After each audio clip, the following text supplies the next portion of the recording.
নমস্কার, আমি তোমাদের জয়দেব শাস্ত্রী। রক্তদান মানে জীবন দান। আজ এই প্রথম আমি জয়দেব শাস্ত্রী তোমাদেরকে বলবো যে রক্ত দান করলে আমাদের গ্রহগত দিক থেকেও অনেক উন্নতি হয় এবং গ্রহের অনেক প্রভাব বৃদ্ধি বাড়ে এবং অনেক ভালো কিছু উন্নতি হয়। কী কী সেই উন্নতি? কোন গ্রহ আরও পজিটিভ ভাইব দেয় রক্ত দান করলে? কোনোদিন ভেবে দেখেছো যে আমরা রক্তদান করি, জীবন দান করি, কিন্তু রক্তদান করার সাথে সাথে আমাদের ভাগ্যেরও অনেক পরিবর্তন আসতে পারে? রক্তদানে ভাগ্যের পরিবর্তন জয়দেব শাস্ত্রী আজ বলবে, শুনতে থাকো।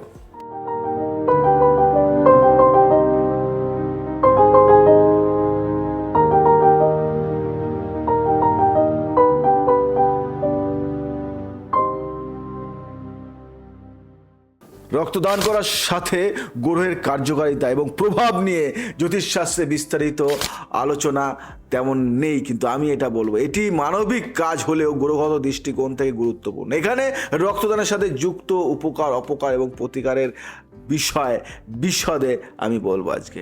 রক্তদান করলে উপকার পাওয়া গ্রহগুলি, যেমন মঙ্গল গ্রহ, কারণ মঙ্গল রক্ত এবং শক্তির প্রতীক। এটি রাগ, সাহস এবং আত্মবিশ্বাসের কারক। এর উপকার কি হতে পারে শুনবে? রক্তদান মঙ্গলের অশুভ প্রভাব কমায় এবং শুভ প্রভাব বৃদ্ধি করে। রাগ, হিংসা এবং অস্থিরতা হ্রাস পায়। শরীরের ক্ষতিকারক প্রভাব দূর হয় এবং জীবন শক্তি বাড়ে এবং নিজের মধ্যে এনার্জি অনেকটা বেড়ে যায়। এনার্জি। শনি গ্রহ, স্যাটার্ন, কারণ শনি সেবা ও দানের মাধ্যমে নিজেকে শুদ্ধ করার গ্রহ। উপকার: শনি দ্বারা সৃষ্ট বাধা, দারিদ্র এবং কর্মজীবনের সমস্যাগুলি হ্রাস পায়। জীবনের শান্তি ও স্থিতিশীলতা বৃদ্ধি হয়।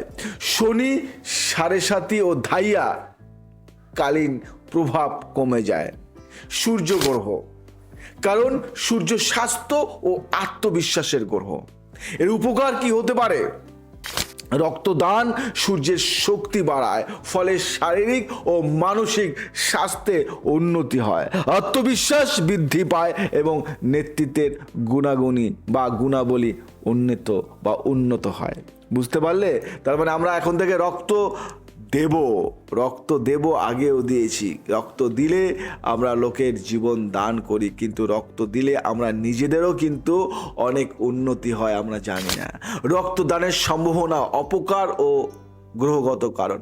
মঙ্গল গ্রহের অশুভ প্রভাব: যদি মঙ্গল দুর্বল বা কুষ্ঠিতে অশুভ অবস্থান থাকে তবে রক্তদান করার পর শরীর দুর্বল হতে পারে, রক্তচাপ কমে যেতে পারে এবং অতিরিক্ত রক্তক্ষরণ হতে পারে। শুক্র গ্রহের প্রভাব: শুক্র শারীরিক আরাম এবং রক্তের সঞ্চালনের কারক। তাই শুক্র দুর্বল থাকলে রক্তদান করার পর দেহে ক্লান্তি ও অস্থিরতা দেখা দিতে পারে। চন্দ্র গ্রহের প্রভাব: চন্দ্র মন ও মানসিক শক্তির কারক। যদি চন্দ্র দুর্বল হয় তবে রক্তদান করার পর মানসিক অবসাদ বা উদ্বেগ হতে পারে। কত রিসার্চ করে কিন্তু এগুলি বের করা। জয়দেব শাস্ত্রী যখন কোনো প্রোগ্রাম করে ওটা কিন্তু অনেকভাবে ওটা কিন্তু পরীক্ষা করে নিয়ে তারপরে বলে। অপকারের প্রতিকারটা শুনবে, সেটাও আমি বলে দেবো। রক্তদান করার আগে কিছু নিয়ম মেনে চলুন। শুক্লপক্ষ বা পূর্ণিমার দিনে রক্তদান করুন, খুব ভালো এটা। মঙ্গলের দিন, মঙ্গলবার বা শনিবার রক্তদান করলে মঙ্গল ও শনির অশুভ প্রভাব কমে। রক্তদান করার আগে হনুমানজির মন্ত্র জপ করুন। ওং হনুমতে নমঃ, এই মন্ত্রটি জপ করুন। পবিত্রতা বজায় রাখুন। দানের আগে শারীরিক ও মানসিকভাবে শুদ্ধ থাকুন। রক্তদান করার সময় রক্তচাপ ও স্বাস্থ্য ভালো রাখার জন্য পর্যাপ্ত বিশ্রাম নিন। এগুলি মেনে চলুন, দারুণ রেজাল্ট পাবেন। দান করার পর দানপত্র, বুঝলেন? দান করার পর দানপত্র মানে কি? রক্তদান করার পর নির্ধারিত সময় কালো তিল ও সরিষার তেল দান করুন, এটি শনির অশুভ প্রভাব দূর করবে। বিশেষ মন্ত্র জপ করুন। রক্তদান করার সময় বা পরে মন্ত্র জপ করুন, খুব ভালো। ওং নমঃ শিবায়, ওং শ্রীম মহালক্ষ্মী নমঃ। শনির দোষ প্রতিকার: রক্তদানের পর শনির দোষ দূর করতে কালো জিনিস যেমন লোহার তৈরি কিছু বা কালো কাপড় দান করতে পারেন। এগুলি নিয়মিত মেনে চলুন, দারুণ রেজাল্ট পাবেন। আশা করি আগে কোনোদিনও এই ধরনের কথা আপনাদের কেউ বলেনি। রক্তদান এবং গ্রহগত প্রভাবের সারমর্ম আমি আজকে বলবো। রক্তদান শুধু মানবিক কাজ নয়, এটি জ্যোতিষশাস্ত্রে গ্রহের অশুভ প্রভাব কমানোর একটি উপায়। উপকার মঙ্গল, শনি এবং সূর্যের শুভ প্রভাব বৃদ্ধি হয়। অপকার দুর্বল গ্রহগুলোর কারণে ক্ষতি হতে পারে, তবে সঠিক নিয়ম মেনে চললে তা প্রতিকারযোগ্য। পরামর্শ দেব আমি, রক্তদান করার আগে একজন অভিজ্ঞ জ্যোতিষীর পরামর্শ নিন এবং নিজের কুষ্ঠির অবস্থান বুঝে কাজ করুন। আপনার যদি কোনো নির্দিষ্ট দোষ বা সমস্যা থাকে তাও জানতে পারেন, তদ অনুযায়ী প্রতিকার আমি আপনাকে বলে দেব। আপনাদের যদি কোনো এরকম সমস্যা থাকে তাহলে আমাকে জানান। আমি জয়দেব শাস্ত্রী। প্রতি বছর কল্পতরু উৎসবের দিন, প্রতি বছর কল্পতরু উৎসবের দিন আমি রক্তদান শিবিরের আয়োজন করি এবং ওখানে বহু ভক্ত শিষ্য রক্তদান করে এবং রক্তদান মানে জীবনদান।